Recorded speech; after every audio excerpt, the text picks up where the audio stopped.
There's no feeling more intense than starting over.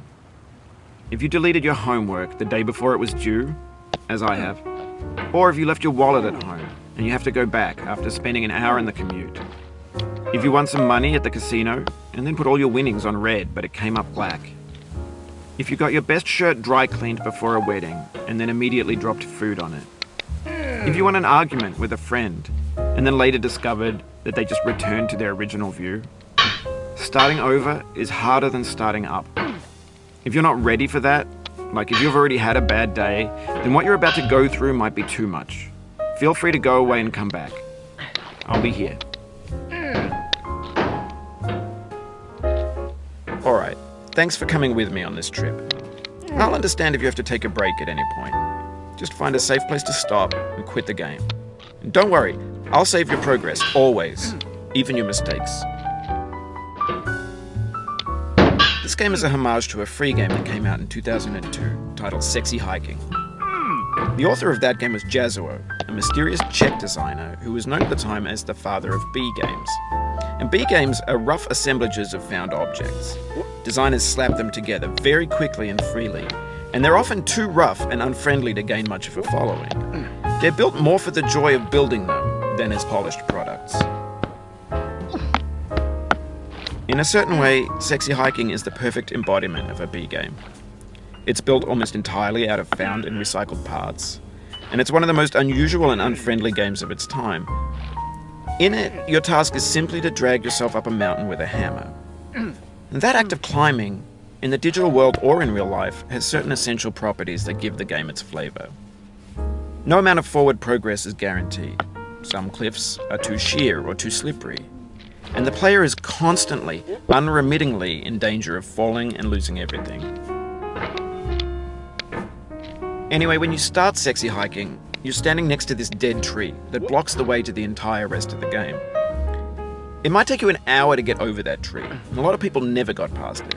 You prod and you poke at it, exploring the limits of your reach and your strength, trying to find a way up and over. And there's a sense of truth in that lack of compromise. Most obstacles in video game worlds are fake. You can be completely confident in your ability to get through them once you have the correct method or the correct equipment or just by spending enough time. In that sense, every pixelated obstacle in Sexy Hiking is real. The obstacles in Sexy Hiking are unyielding, and that makes the game uniquely frustrating. But I'm not sure Jazuo intended to make a frustrating game. The frustration is just essential to the act of climbing, and it's authentic to the process of building a game about climbing. A funny thing happened to me as I was building this mountain. I'd have an idea for a new obstacle, and I'd build it, test it, and it would usually turn out to be unreasonably hard. But I couldn't bring myself to make it easier.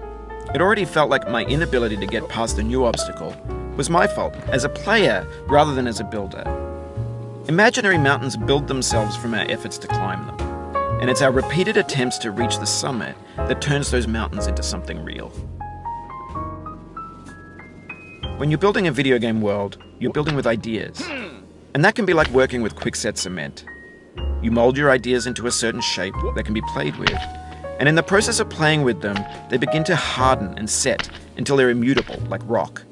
And at that point, you can't change the world. Not without breaking it into pieces and starting fresh with new ideas.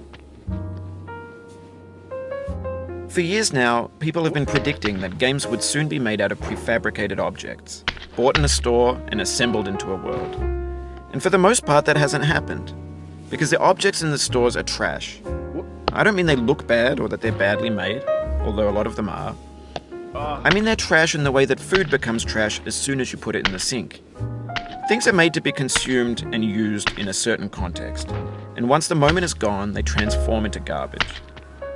In the context of technology, those moments pass by in seconds. Over time, we've poured more and more refuse into this vast digital landfill that we call the internet. It now vastly outnumbers and outweighs the things that are fresh and untainted and unused. When everything around us is cultural trash, trash becomes the new medium, the lingua franca of the digital age. And you can build culture out of trash. But only trash culture. B games, B movies, B music, B philosophy. This is what digital culture is. A monster